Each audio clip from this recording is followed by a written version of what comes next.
Rádio Paulo Freire apresenta Saúde é o Tema.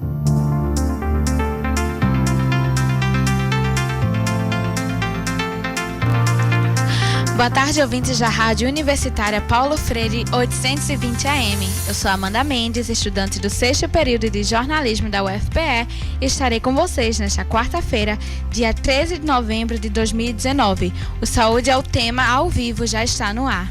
E eu sou Alice Barros, estudante do 2º período de jornalismo. Lembrando também que você pode nos acompanhar pela frequência 820 AM, como também pelo stream da nossa página do Facebook. É só procurar por Rádio Universitária Paulo Freire para nos encontrar na web. Gente, o Saúde é o Tema de hoje vai falar sobre saúde no trabalho. Para vocês terem uma ideia, somente entre 2012 e 2016 foram registrados mais de 55 mil casos de licenças por conta de problemas de saúde mental envolvendo o trabalho, sendo 28 mil só por conta da ansiedade e depressão. Esses dados são do Ministério que antes era chamado de Trabalho e Emprego e agora está sendo chamado como Ministério da Economia. Outros acontecimentos relacionados à ocupação dos trabalhos estão a lesão por esforço repetitivo, causada pelo esforço prolongado e constante, asma ocupacional, causada pela inalação de substâncias químicas no ambiente de trabalho, as DORTs, que são distúrbios estiomusculares relacionados ao trabalho por conta de problema de postura, problemas de ansiedade, estresse e também depressão. Para falarmos mais sobre esse assunto, estamos tendo o prazer de receber a chefe do setor de segurança e saúde no trabalho, Simone Holmes. Seja bem-vinda, Simone. Boa tarde. E a psicóloga clínica do Ambulatório de Saúde LGBT e mestre em saúde do adolescente, Iris Maria. Iris, seja muito bem-vinda. Obrigada por estar com a gente hoje. Eu agradeço e desejo a todos uma boa tarde. Então, a gente já começa perguntando se Simone puder começar a abrir por o que é a saúde ocupacional.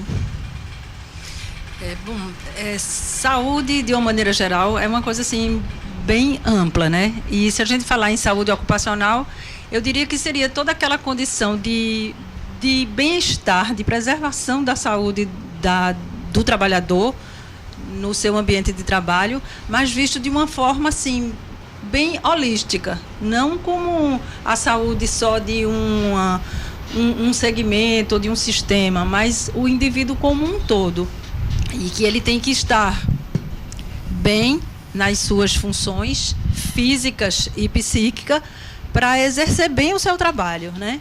E o ambiente em que ele trabalha tem que ser organizado e tem que funcionar de uma maneira que garanta o bem-estar e a segurança e a integridade dessa pessoa, sobre todos esses aspectos que a gente comentou, entendeu? Então seria assim, aquele ambiente que garanta efetivamente o bem-estar e a segurança de quem trabalha. Simone, essa segurança seria, por exemplo, de que forma? Veja, como eu disse, é uma coisa assim bem ampla, são vários aspectos que a gente tem que considerar. Então, a gente tem que considerar os aspectos físicos, né, do ponto de vista de máquinas, de equipamentos, de ruído, calor, iluminação, tudo que pode interferir no trabalho. Do ponto de vista químico, substâncias químicas diversas que existem, que nos diversos processos produtivos com que a pessoa entra em contato, teria os agentes biológicos, no caso de trabalhadores, principalmente no setor de saúde, que estão expostos a vários tipos mas não só eles, né? Pode existir em qualquer lugar, e os fatores organizacionais e ergonômicos, que eles ficam um pouco à parte da classificação tradicional reconhecida no programa, que existe um programa. Eu vou falando aos poucos, vocês podem assim ir perguntando para ficar mais claro. Existe um programa que as empresas organizam que se chama PPRA. Isso quer dizer Programa de Prevenção de Riscos Ambientais. Esse programa, ele define esses riscos que eu falei, físicos, químicos e biológicos. Mas a gente sabe que não só são esses. Existem os riscos ergonômicos, e existem os riscos de acidentes, entendeu? Então, esses riscos ergonômicos, envolveria toda a parte organizacional da empresa, desde questões simples como o mobiliário de uma empresa, como é que funciona, até como é feito o trabalho, como o trabalho acontece e algumas coisas específicas para algumas funções que tem previsão legal de organização. Eu acho que eu vou ficando por aqui e a gente vai aprofundando. Iris, no caso, um ambiente seguro de trabalho, na parte psicológica, como seria esse ambiente? Agradecer, né, a oportunidade daqui aos ouvintes da Rádio Paulo Freire. E antes de estar tecendo, né, eu acho que a gente pode estabelecer aqui uma linha de discussão a partir de um debate, né, da interação dos saberes. E antes de responder a pergunta no que diz respeito ao que seriam, né, esses fatores, eu gostaria de historiar um pouco, né, que a gente sabe que a luta dos trabalhadores, ele ganhou, nessa luta, ganhou um cenário mais acirrado desde a Revolução Industrial, né? Por que é interessante a gente historiar todo esse processo? Porque a gente sabe que o brasileiro, historicamente, é muito esquecido, né? E hoje, como a gente vive um desmonte no que diz respeito às pautas de reivindicação da luta do trabalhador, então é importante a gente situar que quando foi descoberto a máquina a vapor no final do século XVIII para o início do século XIX, quando a gente chama esse momento histórico de revolução industrial, a gente sabe que apesar de todo o avanço que essa tecnologia, né, que até Alvin Toffler diz que é a terceira onda, né, a onda da revolução industrial em que a máquina a vapor veio substituir, né, todo aquele processo do trabalho humano que era realizado a partir da agricultura.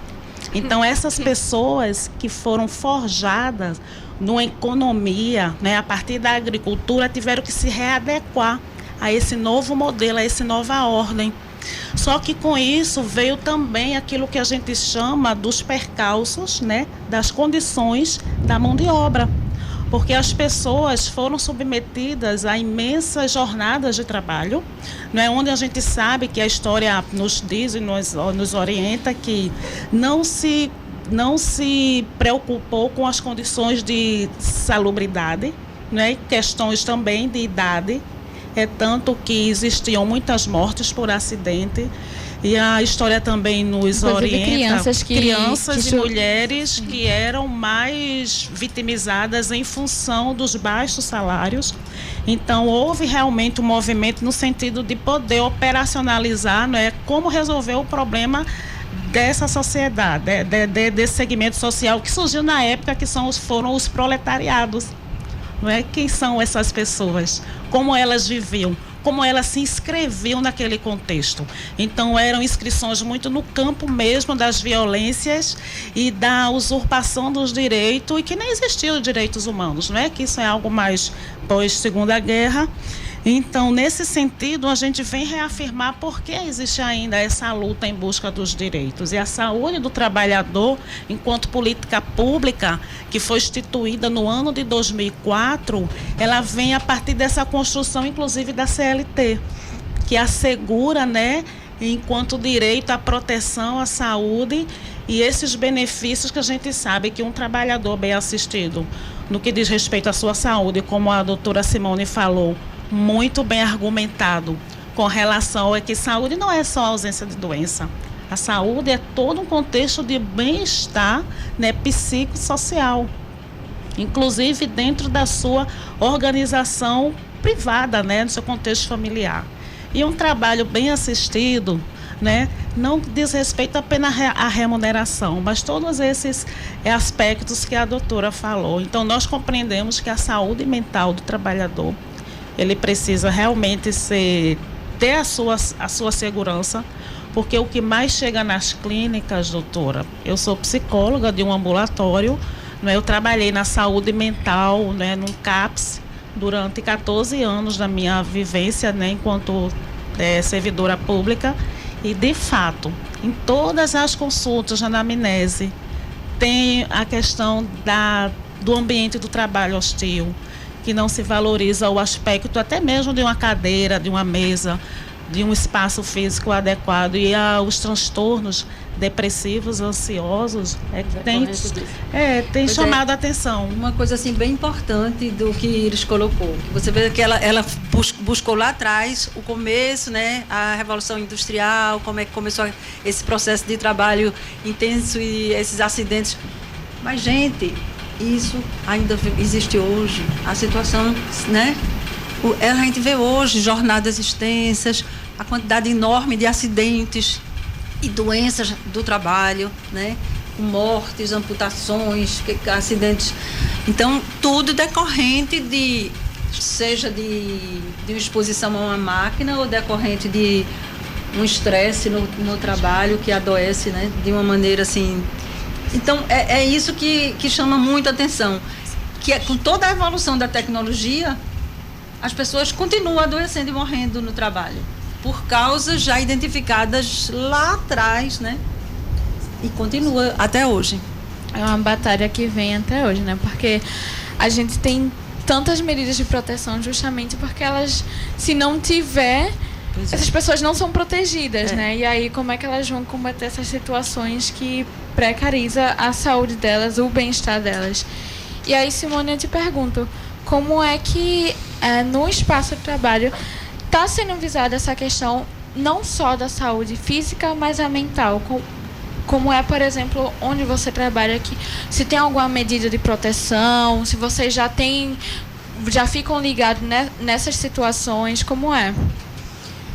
Deixa eu falar um pouquinho assim do trabalho que a gente faz, né? Eu sou auditora fiscal do trabalho, hoje sou chefe do setor de segurança e saúde do trabalho do Ministério da Economia aqui na Regional Pernambuco, e o trabalho da gente é verificar o cumprimento das normas da legislação trabalhista, que inclui a de segurança e saúde, nas empresas, certo? Então, eu citei só no PPRA. Existe um outro programa que é mais voltado à saúde, que é o PCMSO, que é o Programa Médico de Saúde e Controle Ocupacional, que as empresas devem elaborar. Esse é mais voltado à preservação, vamos dizer assim, da saúde dos trabalhadores nos ambientes de trabalho, a partir dos riscos identificados lá no PPRA. Então, são 2 programas que as empresas têm que ter, que se integram, que se complementam. O PPRA identifica os riscos que existem no ambiente, todos aqueles que eu falei, e o PCMSO, ele é organizado de uma maneira que aquela pessoa que trabalha nesse ambiente tem a sua saúde preservada, apesar dessas exposições, certo? Uhum. Então, o que a gente... existe um programa que é fundamental do ponto de vista da organização das empresas, que é a análise ergonômica do trabalho. Porque ela vai avaliar a adequação de um mobiliário, de como é do ritmo de trabalho, da questão da produtividade, de como é que funciona o trabalho em si. Entendeu? Então, para que isso seja organizado de uma maneira que não venha a causar adoecimento, né? Do ponto de vista de problemas de adoecimento mental, a gente sabe que o adoecimento mental está diretamente relacionado à organização, às cobranças, ao ritmo de trabalho intenso, a cobrança por produtividade, acúmulo de funções também, né? Acúmulo de funções, a pressão, ao assédio, né? É isso que causa adoecimento mental nas pessoas. E, Iris, porque assim, essas situações de trabalho ruins, horríveis, na verdade, querendo ou não, sempre existiram, né? Então, por que é que na sua opinião, que a gente tem visto índices aumentando tanto a cada ano? Porque a gente vê números assombrosos, né? De 1.000 para milhões, assim, de pessoas adoecendo por causa do trabalho. Por que você acha que esses números estão aumentando? Primeiro, eu gosto muito de trazer as evidências, não é? Então, de acordo com a Organização Mundial de Saúde, Hoje no mundo, né, cerca de 58% da população acima de 10 anos faz parte da força de trabalho. Isso a gente até se assusta, porque a gente sabe que o trabalho infantil na legislação brasileira, ele ainda, não é? Porque a gente sabe que tem um governo que inclusive diz que defende isso, mas existe uma força contrária, não é, de estudiosos, não é, de pessoas que compreendem que o lugar da criança é na escola e no brincar, não é? E que se ela tiver no processo de trabalho enquanto menor aprendiz ou enquanto jovem aprendiz, que é o trabalho enquanto processo de formação mesmo. E em função disso, o que a gente compreende é que isso aumenta porque a tecnologia, não é? Os fatores a biotecnologia, ela mudou, o mundo mudou. E, infelizmente, a compreensão de que a gente precisa sempre estar incorporando novas formas de olhar para o cuidado, infelizmente, ainda não houve essa mudança. Porque quando eu escuto de um dirigente máximo da nação dizer que o trabalhador, ele não quer direitos, ele quer trabalho, eu me assusto com isso. Porque dentro da clínica da qual da qual eu venho, não é isso que a gente escuta. As evidências científicas, inclusive, eu trouxe aqui uma revisão sistemática da literatura, que é uma das formas de mais fidedigna, né, de apresentar dados, apresenta que o trabalhador, ele quer proteção, ele quer cuidado e ele quer um ambiente favorável para que ele possa desenvolver o seu trabalho, a sua expertise de forma feliz. E a gente identifica isso. Quando a gente tem essa seguridade, a produção aumenta, a economia do país aumenta. A lógica é contrária, entendeu? Então, quanto mais direito, quanto mais seguridade, mais estabilidade no campo das emoções, no campo da saúde. Mas como fazer esse enfrentamento? Eu acredito que as pessoas precisam procurar, não é? Mais ler. Eu acho que tem muita coisa boa, assertiva.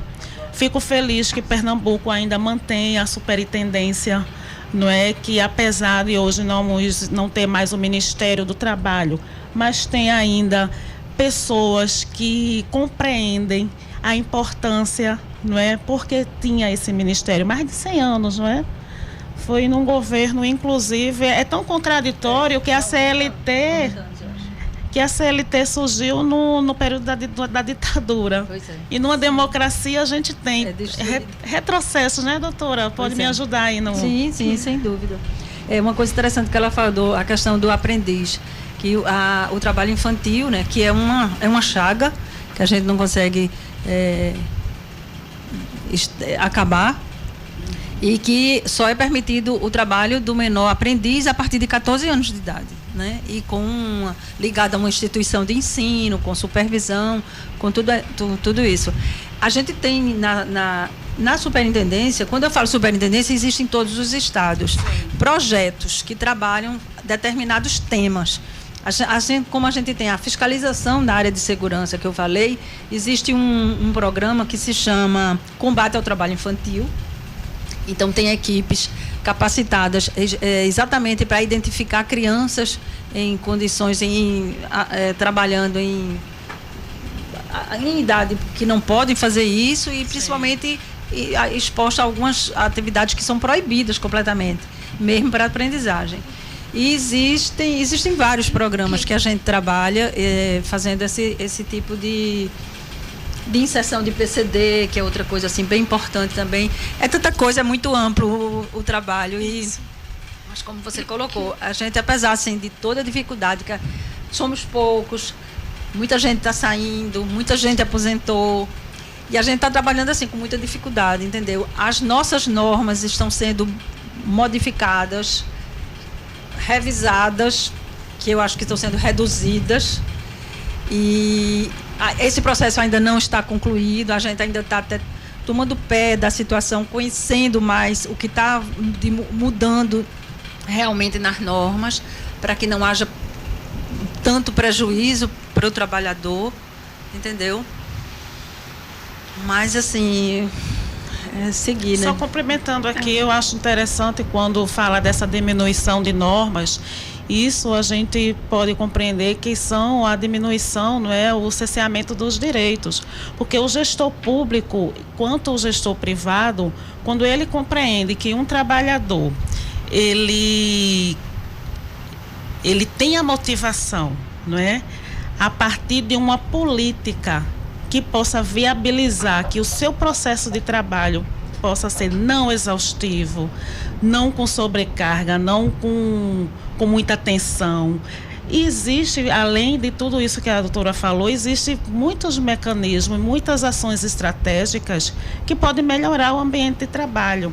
Recentemente, eu também sou professora da Escola Técnica Estadual, né, no curso de RH. É um curso em EAD que o governo do estado oferece, não é? E nós temos muitos alunos e a gente tem levado essa discussão dentro do ambiente virtual de ensino sobre essas relações trabalhistas, em como esse profissional do RH, ele pode desenvolver ações estratégicas mesmo como uma forma de posicionamento mesmo, né? Um posicionamento político, porque nós somos um ser político.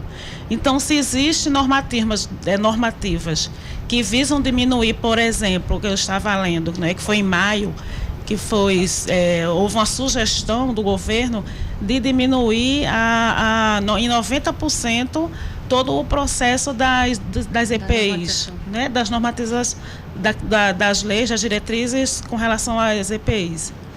Isso não é só um retrocesso, isso é uma inscrição de uma compreensão de uma sociedade capitalista que não compreende de que para que a economia possa girar, eu preciso ter pessoas saudáveis para poder trabalhar. E não é pessoas à toa motivadas, né? Motivadas, não é à toa que o INSS, às vezes, quando eu tive a oportunidade de ir lá, de ver muitos trabalhadores, eu sou muito curiosa. E eu pergunto, porque você está aqui? E eles contam o que acontece. Porque, às vezes, na empresa não tem um dispositivo até de prevenir e até de orientar. E, às vezes, o trabalhador não sabe mesmo de usar o equipamento, de poder usar as estratégias que ele pode melhorar também o seu ambiente de trabalho, de ser criativo. E o empregador, público ou privado, ele precisa viabilizar isso. Isso. E diante de todo esse contexto, eu queria fazer uma pergunta que veio da live da gente, de Silvia Cavalcante, que perguntou: em que casos devemos procurar as delegacias regionais do trabalho? Como é que você vê que chegou a um ponto que você precisa dessa ajuda? Veja, eu acho que são várias etapas, vamos dizer assim, que o trabalhador pode recorrer, né? Dentro da própria empresa, existem as CIPAs, né? A CIPA é uma comissão que as empresas organizam. Os membros da CIPA são eleitos pelos trabalhadores e o objetivo dela é exatamente identificar os problemas naqueles ambientes de trabalho e discutir com a organização, a administração, para tentar resolver. A CIPA ela é obrigatória a partir de um determinado número de empregados, depende também da atividade da empresa. Só assim, grosseiramente falando, uma empresa que a gente considera de risco 3, é porque toda empresa tem uma gradação de risco. Risco 3 seriam a maior parte das indústrias, o setor saúde, o setor construção, se bem que tem algumas atividades na construção que são risco 4. Um banco, um setor de teleatendimento, por exemplo, é risco 2. Um escritório seria uma empresa de risco 1. Então, dependendo de toda essa gradação de risco e do número de empregados, existe a obrigatoriedade de constituição da CIPA, que uma das mudanças propostas nessa norma é deixar da obrigatoriedade da CIPA. A CIPA é uma coisa extremamente importante dentro de uma empresa. Então, seria a primeira coisa, a CIPA. Depois... Desculpa, Simone, a CIPA eu acredito que é uma sigla, ela é o quê? Comissão Interna de Prevenção de Acidente, okay. CIPA. Ok. Aí, dependendo do tamanho da empresa e da atividade, ela vai ter 2 membros, 3. Eles são eleitos e indicados. A empresa indica alguns e os próprios trabalhadores elegem aqueles que se inscreveram. É uma eleição.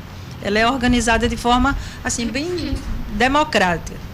E elas têm que se reunir mensalmente e discutir todas as questões do ambiente de trabalho. Existe uma instância, dependendo também do tamanho da empresa, do SESMIT, que é o serviço de segurança e engenharia de segurança e medicina do trabalho, que existe dentro da própria empresa. Também empresas de maior porte, a partir de 100, mais ou menos, 100 empregados para uma empresa desse tipo que eu falei, de risco 3. E existem os sindicatos, né, que também devem existir, com o objetivo de dar todo o apoio e de que o trabalhador deve recorrer. E as superintendências exigem também para fiscalizar essas irregularidades. Muitas vezes os trabalhadores nos procuram diretamente. A gente tem plantão de atendimento ao público, que funciona lá na superintendência às segundas, quartas e sextas pela manhã, e para atender essas demandas. E muitas vezes o trabalhador nos procura diretamente ou através dos sindicatos, né? Além disso, o trabalhador pode recorrer a outras instâncias, a Justiça do Trabalho, às vezes precisa que o Ministério Público do Trabalho também seja acionado, né? Eu acho que tem toda uma rede que o trabalhador pode, a partir de, como eu falei, dentro da própria empresa, até essas instâncias institucionais. Que muitas vezes eles não estão informados sobre toda essa rede, né? Não sabem nem que existe. Iris, depois eu vou te perguntar como é também para buscar o apoio psicológico, mas agora a gente está chegando no tempo do intervalo, então quando a gente voltar, a gente pergunta sobre isso. Então, você que nos acompanha pelo Facebook, siga conosco mandando seu comentário ou pergunta, curtindo e compartilhando. Interaja com a gente. No próximo bloco, a gente continua falando sobre a saúde dos trabalhadores. Você está ouvindo o Saúde é o Tema, são 12 horas e 28 minutos. A gente faz agora uma breve pausa e já voltamos na Rádio Universitária Paulo Freire, a rádio que fazemos juntos. ZYI 775, Rádio Universitária Paulo Freire, AM 820 kHz, uma emissora da Universidade Federal de Pernambuco. Olá, amigos da Rádio Universitária Paulo Freire, sou Ilana Ventura e quero convidar a todos, crianças e adultos, para sintonizarem a frequência 820 AM, todas as quintas-feiras, à 13h. Queremos a sua companhia no programa infantil, Cantando e Brincando nas Ondas do Rádio. Um programa para cantar, se encantar e brincar sem parar. Esperamos todos com muita alegria. Paulo Freire, a rádio que fazemos juntos. Silvia, muitas pessoas criticam os direitos humanos sem ao menos entender o que são. Você pode explicar pra gente o que são os direitos humanos? Vou tentar. Direitos humanos são elementos das pessoas, são elementos, né, que estão relacionados à nossa vida e que fazem com que a gente tenha dignidade, com que a gente se cuide enquanto pessoa, se cuide na relação com as outras pessoas, tenha uma relação saudável com o meio ambiente e cuide do meio ambiente. Direitos humanos são elementos que tratam do desenvolvimento saudável das pessoas individualmente e coletivamente. Direitos humanos é aquilo que, na realidade, a gente diz, né, é inerente. Por você ter nascido, por você ser pessoa, você tem direito. E esse direito vai dizer que todas as pessoas têm responsabilidade para com você. Porque se não é isso, a gente vive um estado de barbárie.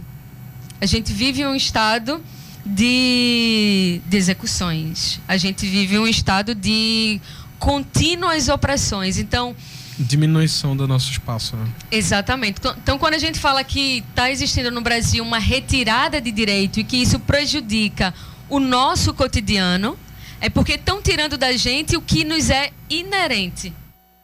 Rádio Paulo Freire, a rádio que fazemos juntos.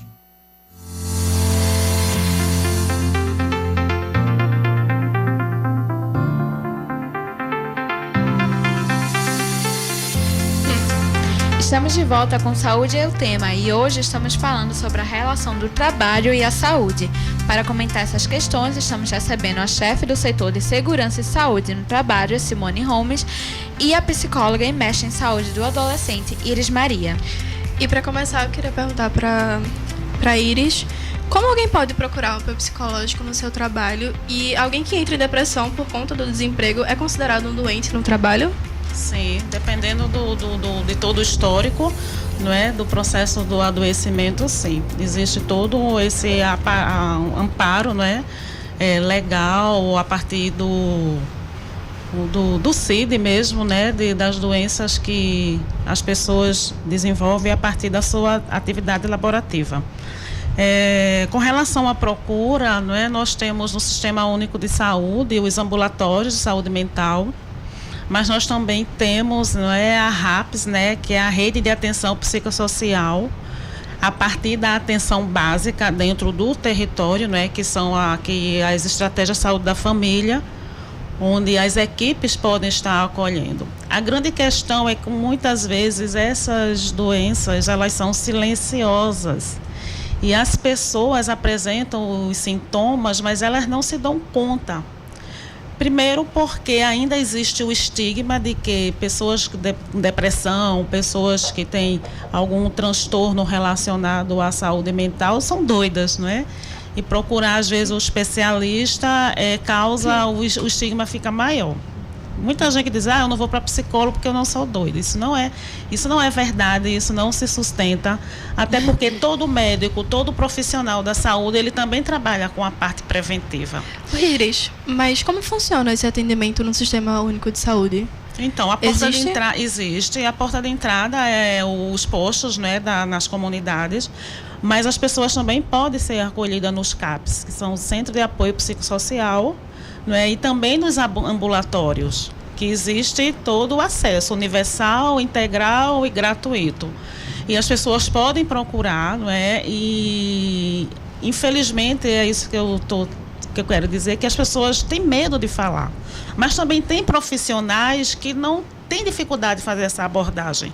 Porque quando se fala no assédio moral, que é uma das demandas que vem, às vezes a pessoa é desacreditada, porque para se constituir um assédio moral, ela tem que ter provas, não é? Tem que ser algo rotineiro. Fica com aquele medo que, não vai dar em nada, só vou perder o emprego para porcaria nenhuma, porque aquela pessoa não vai sofrer nenhuma consequência. Mas corre o risco. Eu só vou contar um caso, né, respeitando a integridade, né, o sigilo. Eu atualmente acompanho um caso de um homem trans que ele sofre assédio porque ele é uma pessoa trans. Pessoa trans são aquelas pessoas que nascem com sexo biológico, mas ela não se identifica com aquele sexo. E ele quis usar o nome social e ele sofreu todo o processo de cerceamento do direito. E ele é chamado pelo nome civil e ele realmente adoeceu. E ele chegou lá no ambulatório e a gente fez toda a articulação de rede, inclusive o Sereste, que é o Centro de Referência Saúde do Trabalhador. Então ele está sendo acompanhado. Só que tem a questão do assédio moral e a gente teve que buscar o suporte do sindicato, que, aliás, ele chegou lá via sindicato. E ele fez um percurso bem interessante, porque ele foi no sindicato, como a doutora Simone explicou, ele buscou e se muniu, não é? E que bom que ele encontrou um profissional que acolheu e que compreendeu que todo o percurso dele foi nesse sentido, o adoecimento dele vem nesse sentido, pelo assédio moral. Então, hoje ele está sendo encaminhado, não é? E a gente acredita muito nessa justiça restaurativa, na comunicação não violenta. Não é para punir, às vezes a empresa também precisa até de uma assessoria, de poder compreender. Porque, pasme, tem trabalhador, tem empregador, tem patrão, tem gestor que pensa que não é assédio moral, aquela coisa que exacerba em cima das cobranças. Já é tão naturalizado, né? É a questão da naturalização. Isso. E também a gente tem que entender que existem grupos de trabalhadores que sofrem mais assédio, mulheres, negros, Sim, LGBT. sem dúvida. Exatamente. E, Simone, porque a Iris falou justamente do medo de falar, de chegar chegar algum profissional e dizer que está acontecendo algo de errado no espaço de trabalho. Aí a gente chega justamente na questão da subnotificação, que é um problema com praticamente todos os dados de violência no Brasil, Sim, né? Então, sim. isso não só para os casos de adoecimento psicológico, como adoecimento em geral. Como é esse quadro, como eu falei, para o adoecimento em geral? E na questão do trabalho é ainda mais difícil. Porque Porque, como ela disse, é uma coisa que não aparece, uma coisa invisível. Porque do ponto de vista da Previdência Social, que é onde os casos de adoecimento ou de acidente são notificados, é para a Previdência Social, e que agora é um ministério só, tudo junto, né? A notificação é uma só, como acidente de trabalho. Só que dentro da CAT, do instrumento que notifica, existe a diferença, se é um acidente típico ou se é doença. Um acidente é mais difícil de ser subnotificado, e mesmo assim há uma enorme subnotificação de acidentes. Mas o acidente é uma coisa mais visível, não é? Se uma pessoa quebrar uma perna, todo mundo vai ver a quebra. Quebrou uma perna, uma pessoa levou uma queda de um andaime numa obra, uma pessoa às vezes perde uma mão numa máquina, é uma coisa mais difícil. Mas uma pessoa que está sofrendo no ambiente de trabalho por conta de um maltrato, por conta de preconceito, por conta de um problema familiar que às vezes que se exacerba no ambiente de trabalho hostil, por conta de muita cobrança de coisa que ele não consegue dar conta. Como é que você vê isso? Se essa pessoa não se manifesta, né? Então, assim, as doenças relacionadas ao trabalho, elas são bastante subnotificadas. Bem, muito. Ou notificadas de forma errada para a Previdência. A gente está fazendo um estudo, um levantamento, definindo os temas com que vamos trabalhar no próximo ano. E, assim, o que a gente tem pesquisado, as fontes de afastamentos previdenciários mostram que algumas atividades são bem características, algum tipo de adoecimento. Assim, para vocês terem uma ideia. Quem trabalha, por exemplo, com teleatendimento, né? Essas pessoas estão sujeitas a adoecimento muito relacionado à doença osteomuscular, você falou nisso, o DORT, né? Por conta da sobrecarga de movimentos repetitivos. Isso é uma questão de adoecimento. Quem trabalha nesse setor tem muito isso. Tem muito também problema de adoecimento mental, por conta de todas essas cobranças, essa organização do trabalho que a gente comentou. Inclusive, Simone, só para complementar o que você está falando, teve uma pesquisa que saiu na Folha de São Paulo que disse que para 78% das pessoas entrevistadas, o trabalho e a falta dele são responsáveis por doença e sofrimento psíquico. Sim, tanto o trabalho em si, como a falta do trabalho. Como a falta dele. Então, veja bem, para vocês entenderem, eu falei de uma atividade como o teleatendimento e uma doença que é característica, vamos dizer assim. Por isso o INSS já faz o nexo, o NETEP, o nexo causal. O que é isso? Se a gente sabe que essa atividade, teleatendimento, por exemplo, a que eu citei, causa esse tipo de adoecimento, você chega um monte de trabalhadores de um setor de teleatendimento com esses sintomas, você vai fazer a relação, não é? Uhum. Se esse tipo de atividade. Pessoas que trabalham com carga, carregando muito peso, usando muito músculo, né? Quem trabalha, por exemplo, como auxiliar de transporte de carga, essas pessoas, elas, pela própria atividade, elas têm mais problema, pode ter maior problema musculares, problema, né? Por conta dessa atividade. Então, se você encontra um grande número de pessoas que trabalham nessas funções com esse tipo de queixa, você faz uma relação. E isso é o nexo técnico epidemiológico. Então, como é que se explica que um setor, como eu vou continuar no exemplo que eu citei, teleatendimento, existam poucas notificações de doenças do trabalho, notificadas e reconhecidas como doença do trabalho? O que acontece é que as pessoas se afastam, mas não relacionam com o trabalho. É muito afastamento por tendinite, por depressão, por ansiedade, crise de pânico, sem ser notificado como doença do trabalho, quando na verdade são. Entendeu? É uma das causas da subnotificação. O preconceito, toda essa dificuldade. Porque até nessa questão, às vezes, muitas pessoas ficam com aquilo, não, a culpa é minha por não aguentar o ritmo, né? Porque se todo mundo tá fazendo e eu não tô aguentando, então a culpa deve ser minha, né? Ele acha que ele é fraco, ele acha que tem que mostrar, mas não pode, né? Ele tem que entender o real problema, né? É como eu estava dizendo, né? É silencioso. E se existe a subnotificação, eu fico até feliz porque ainda existe política pública que possa dar conta disso, porque as notificações vão subsidiar, inclusive financiamento, inclusive o aporte na compreensão de capacitar o trabalhador. E é verdade, não se notifica. E isso, aí a gente tem que assumir a meia-culpa enquanto trabalhador, né? Porque qual é a minha parte, né, nessa seara, nessa arena, nesse debate.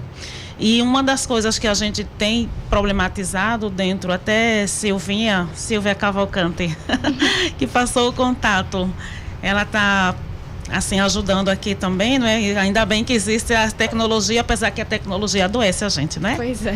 Tem até estudos que hoje que o WhatsApp, ele tem desenvolvido muita ansiedade, né, nas pessoas. Sim. A gente precisa levar isso depois para outro debate, como a tecnologia desenvolve.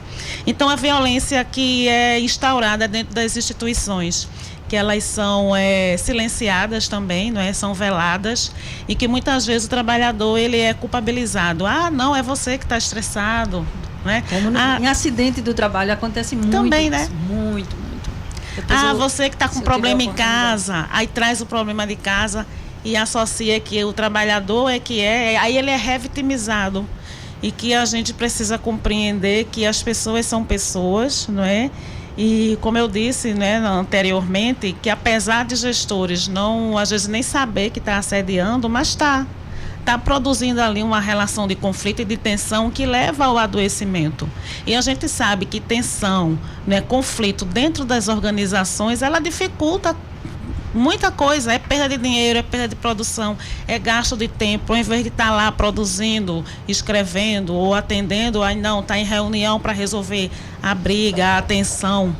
Então, quando a gente começar a incorporar, né, outras estratégias de como lidar com isso e encarar o problema de frente, não jogar para debaixo do tapete, porque as pessoas estão doentes. Traz uma sensação de, assim, de não ter escapatória, né? Porque como eu tinha falado da pesquisa, que as pessoas estão estressadas com o trabalho e pela falta deles. Então, se você está no ambiente de trabalho, você está se sentindo mal, mas se você não tem um trabalho, você não pode se sustentar, você também vai estar ainda mais estressado, mais depressivo. É aquela situação de, tipo, eu não tenho para onde ir, sabe? É um beco sem saída.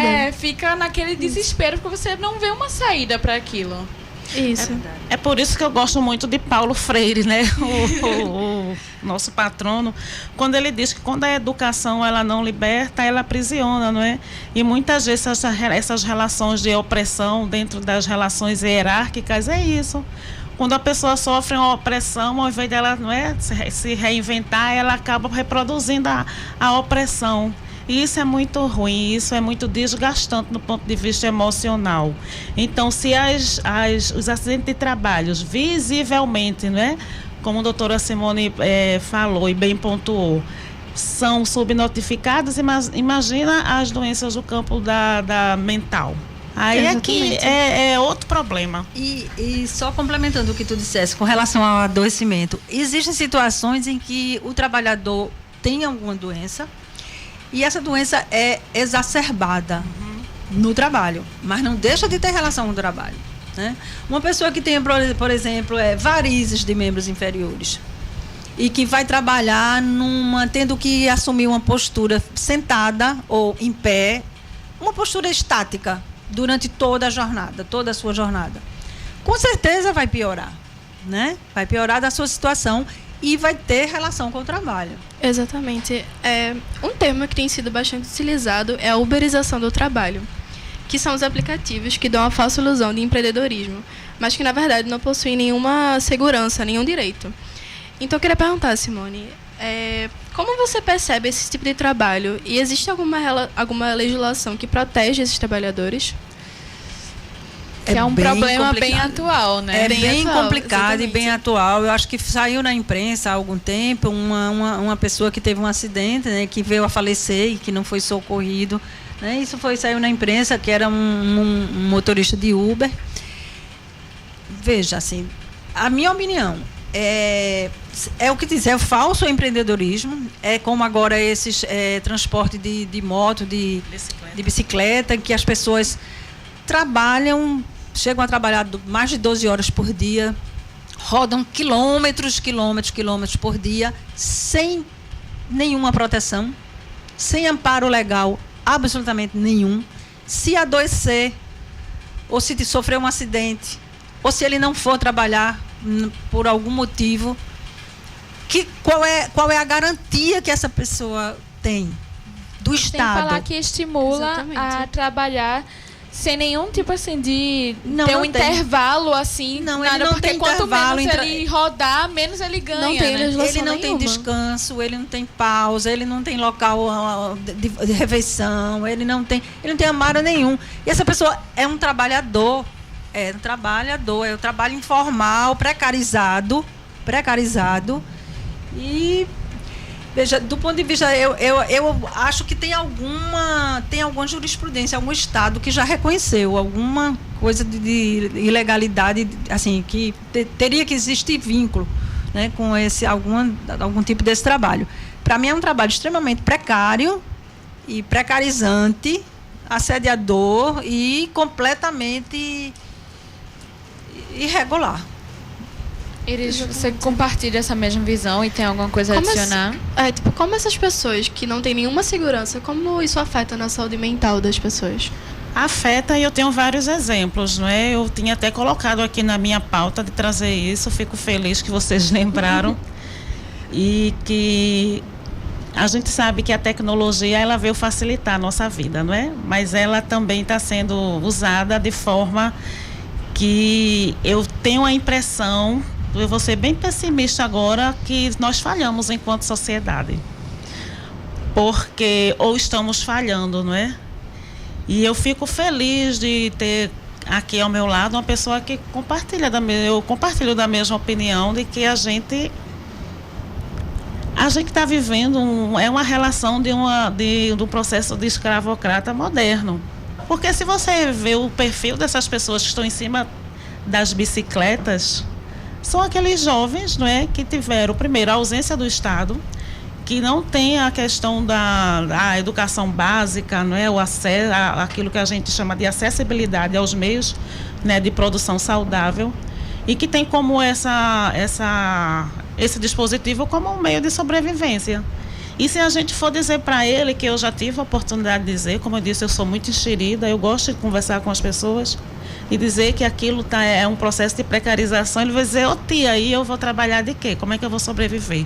Aí a gente acaba até ficando constrangido diante disso, porque a gente é responsável por isso. Isso é o caso de muitos trabalhadores, inclusive, porque mais cedo esse ano eu fiz um trabalho com trabalhadoras domésticas e elas justamente contaram essa questão de que, assim, muitos empregadores falam, ou você fica aqui sem carteira de trabalho assinada, ou você não fica. E aí muita gente já está sendo despedida por causa da questão da crise econômica.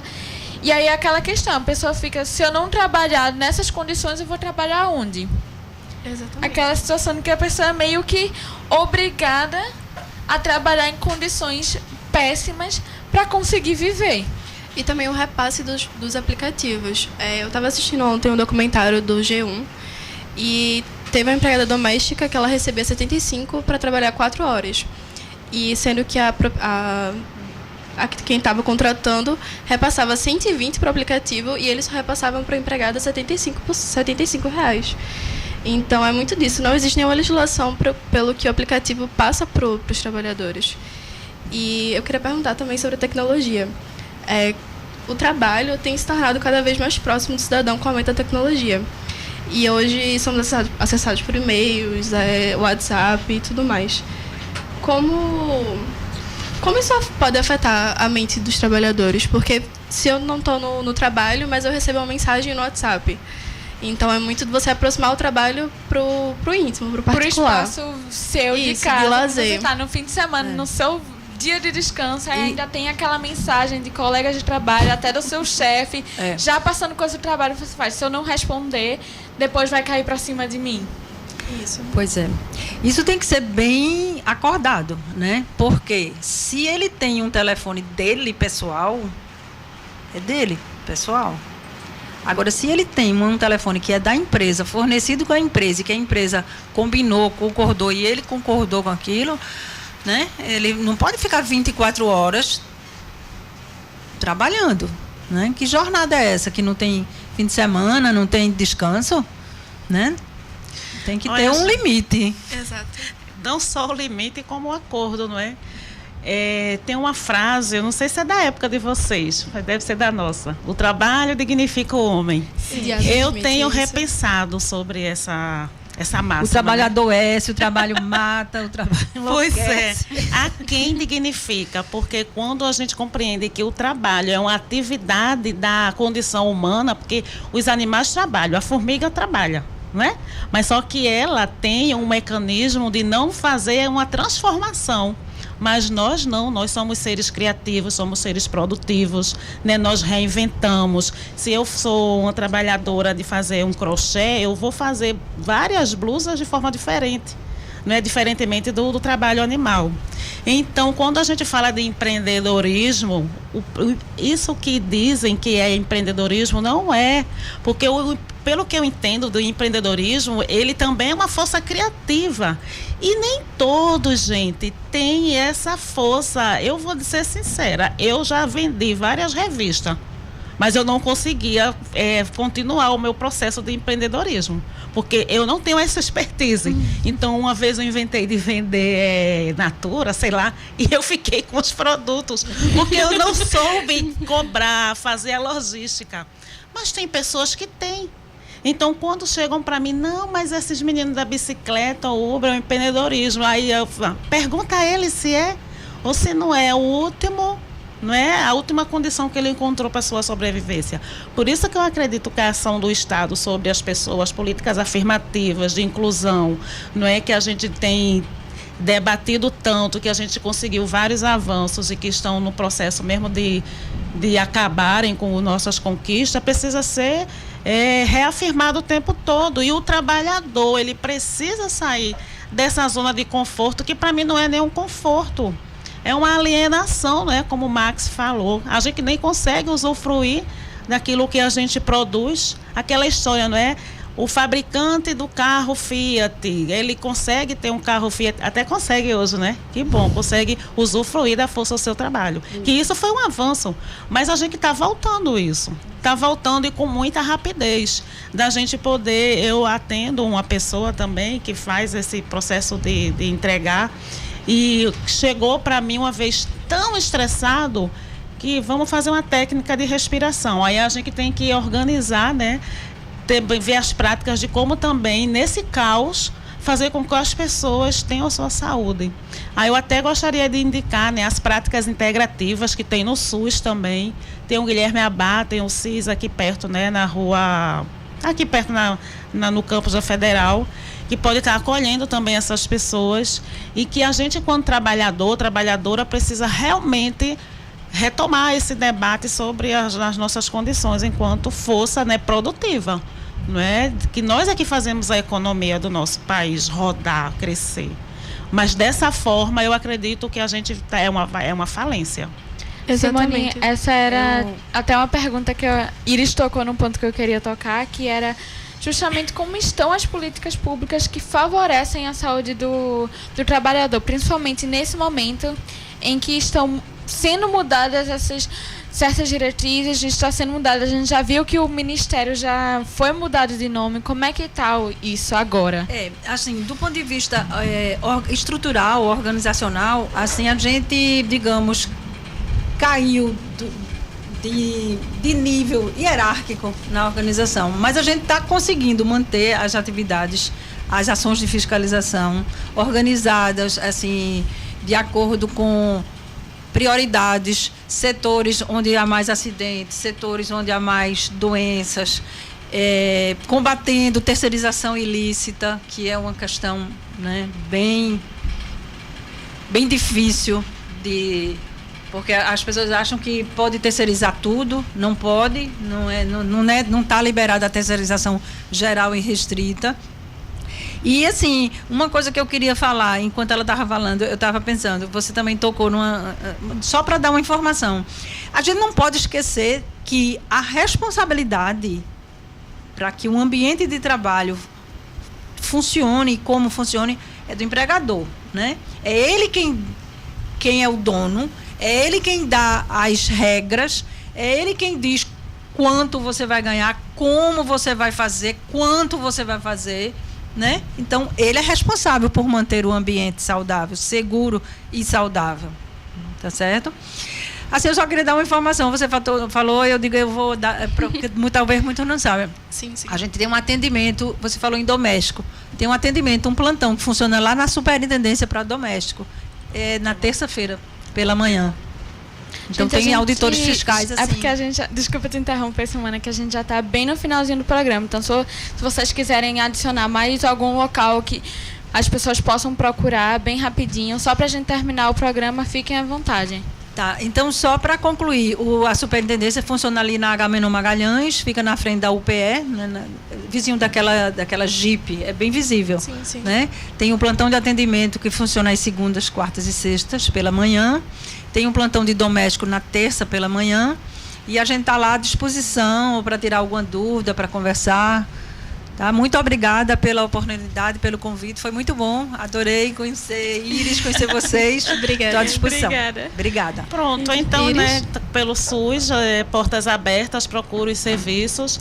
A gente sabe das dificuldades, mas quando o usuário ele acessa, ele é acolhido, ele é cuidado. E eu, particularmente, atendo no Lessa de Andrade, no Ambulatório de Saúde LGBT. Então, estamos à disposição. E tem as clínicas também nas universidades, não é, de psicologia, que podem estar acolhendo a população. E agradeço também a oportunidade e aprendi muito com a doutora Simone. E com vocês também nos colocamos à disposição. Muito obrigada. Então, esse foi o tema de hoje, que a gente conversou com a chefe do setor de segurança e saúde no trabalho, Simone Holmes, e a psicóloga clínica do Ambulatório de Saúde LGBT e mestre em saúde do adolescente, Iris Maria. Muito obrigada a vocês duas pela conversa. E esse programa foi apresentado por mim, Amanda Mendes. E por mim, Analice Barros. Na produção, Amanda Mendes, Analice Barros e Henrique Jonatas. Nos trabalhos técnicos, Henrique Jonatas. Toda a nossa equipe é formada por alunos dos cursos de comunicação social da UFPE, pois a Rádio Universitária Paulo Freire é uma rádio escola. Eu queria agradecer também quem nos acompanhou pela live do Facebook, como Silvia Cavalcante, Sara Holmes, Andréa Mendes e André Mendes. E... além disso, esse programa teve a supervisão da coordenadora operacional da Rádio Paulo Freire, Catarina Polônio, que também esteve nas redes sociais ao longo do programa. A música tema do nosso programa é a faixa Teamwork, de Scott Holmes. Nós ficamos por aqui, agradecemos pela sua presença e obrigada e até mais. Obrigada, até mais. Obrigada.